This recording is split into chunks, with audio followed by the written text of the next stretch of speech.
What is happening, everyone? Welcome back to G-Ball Vision. Thank you for stopping in. Today I have for you guys another exciting unboxing to dig into. Before we get started, double check and make sure you are subscribed to the channel. I would love to have you here. And before you head out, do me a huge favor, hit the thumbs up button. I greatly appreciate everyone. It really helps get the videos out there so more people can see them. And feel free to let me know what you're carrying in your pockets today down in the comments. I love hearing from you guys. So we have a knife coming in from Real Steel. Huge shout out to them for sending this over for us to take a look at.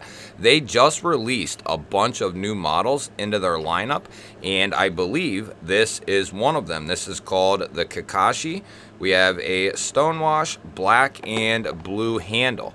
Now I believe I do remember this one here. So this is a very interesting looking knife. Kind of reminds me of like an old traditional, kind of like a Japanese traditional type CEO flipper. So we have the black and blue G10 here. This does have some nice texturing on it. A little bit of milling there with the blue. Very cool on how they do a layer of G10 and then they onlay another piece of G10, so it gives it that nice contrast.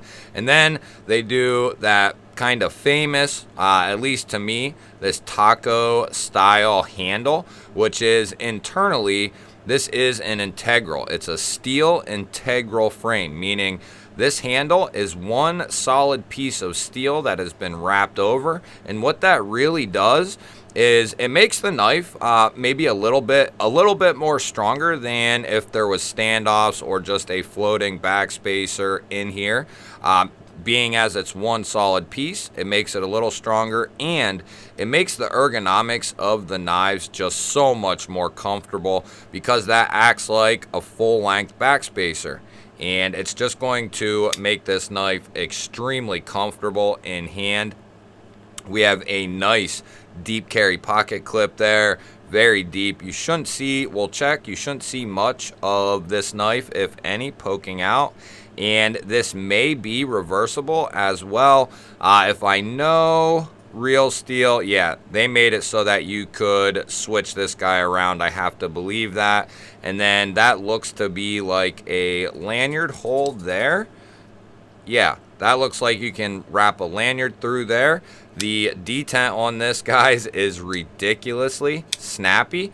And the way this flipper tab is done, it's pretty cool. It's kind of like almost like a half flipper, but it seems to work very well. You can get that nice push down into the handle there, and it really flips this guy out. We have a nice thin long drop point style blade here, and this is going to be coming in 14C28N. What? I did not know that. So we have a stone-washed, really thin, really pokey 14C28N blade, which is great. I love to see that. I did not know this was coming in 14C. I know that Real Steel has changed around some of the things they're doing when it comes to their steels. They used to use a lot of N690, which that's a fine steel, but Nitro V and 14C are better steels, and that is where it seems like they are headed. We just recently checked out a knife from Real Steel out of their new line that is coming in Nitro V, and now this guy here is in 14C. Definitely going to be a more full-size knife here. It's going to be a very slim and thin profile. Let's check this thing and see what it looks like in the pocket. We'll go ahead and get our issuing stitches Hank out here.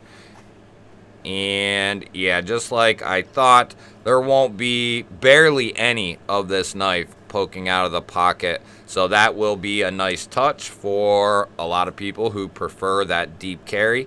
This kind of reminds me of, like, what is it, the CRKT CEO flipper, and maybe some other knives in that same lineup. That's kind of what this reminds me of. The action on the open is, even if you kind of lollygag it, it's still going to punch out of there. But if you really mean to flip this thing, it is going to come out a hellin'. We have a nicely centered blade there. There's not a lot of room for air. Some very nice tolerances in there. And they are using that entire handle for that blade. Any further, and you would definitely, I might even be able to, if you could get the meat of your finger in there, I'm literally just missing that tip. Like I'm dragging the skin on that tip there. So that is definitely, they are definitely using all of that handle for the people who are really worried about such things. They do chamfer this show side out and then give you a nice amount of access to that liner. Now that's an interesting thing right there. It's not something I see very often, but there's no jimping and no chamfer on this liner. But with that all being said, it's very easy to get to. It's not uncomfortable to disengage. It works. It really does. It's a very thin liner as well. And I'm not sure what's going on up here. It almost looks like an added piece to that liner there. That's interesting. I wonder what that is doing right there. It looks like a housing for... Huh. We're going to have to take this thing apart and see what that is. That's kind of interesting there. This has very early lockup as well. We're looking at like 10%, maybe 15 if we're being very nice. We'll have to test that and see what happens with that lock. But before we do that, let's take a little zoomy zoom and see what kind of edge they put on this Kakashi in 14C. Oh, yeah, buddy. Real Steel has not... Let me think here. Pathfinder, Sakura, Evolution, the Kakashi now.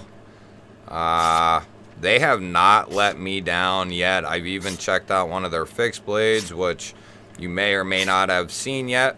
But they just have not... 2 Pathfinders, a couple Sakuras, the Megalodon Revival, which you may or may not have seen yet. Just a bunch of different Real Steels that I've checked out. And they have not let me down. I mean, they come with great edges, solid lockout, great ergonomics, easy to carry. They have a bunch of different styles of knives. I just love what Real Steel is doing. And... you know, I think they get overlooked. I've said this before. I think they get overlooked by certain content creators for one reason or another. You know, a lot of creators more base their content around or base the knives that they check out around, you know, what looks appealing opposed to knives that are tools that just work very well, right? I like to focus on a little bit of everything. I'm a huge fan of knives that are knives for tools that just work. And Real Steel is a company that accomplishes that goal. They make knives, they make tools that they just work and they get the job done. They're one of the few companies that I put up in that tier of a true worker type knife, you know, with the likes of Cold Steel, with the likes of Off Grid, and Real Steel is up there in my opinion as well. Let's go ahead, and I'm interested to see how this lock is going to hold up. So we'll get the spine whacker out here, and I can say there's no up and down play. There's no, boy, even this long, skinny blade, okay, all the way out here, I can get the blade to move, but there's still nothing moving in here. So I can get the blade to kind of flex a little bit. It's going to be hard to check for detent lash, but it doesn't seem like there is any. As soon as you push on that flipper tab, even, like I said, if you lollygag this thing, it is still coming out nice. And as far as pivot lash, there's no pivot lash either. So we have nice positive lockout. The blade is centered. let's see what we have here. Wow. If this thing stays locked up, I was kind of worried. I have to be honest, guys. Seeing that, I know knives with early lockup can stay locked up and be fine, but that is very, very early. Man, no kidding. One more. No kidding. That is awesome. Just awesome to see. Real steel, there's very few companies that I've had their knives.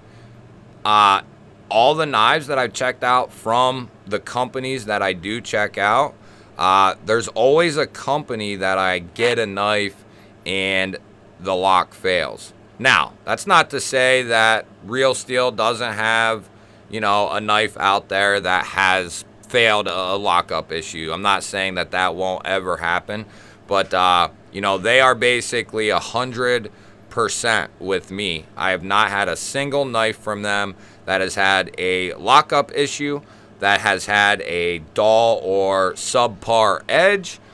They just do a phenomenal job on their quality control as far as I can tell. And everything that I have heard from everyone else, you know, that buys Real Steels, that has a Real Steel, they have been very happy with what they've gotten.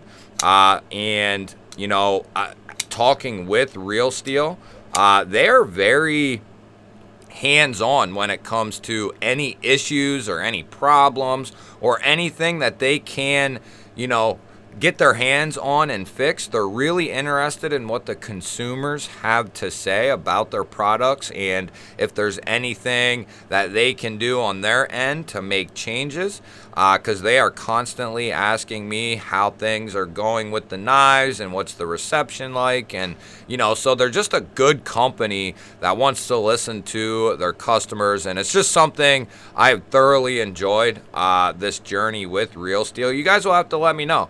What do you think of Real Steel as a company? Do you have any of their knives? Are you looking at any of their knives? I'd really love to hear what you have to say. Don't forget to hit the thumbs up button. I really appreciate it, guys. It gets these videos out there to more people. And feel free to hit the subscribe button. We release videos just like this one every single day. Ring the little bell. That way you get notified when we do.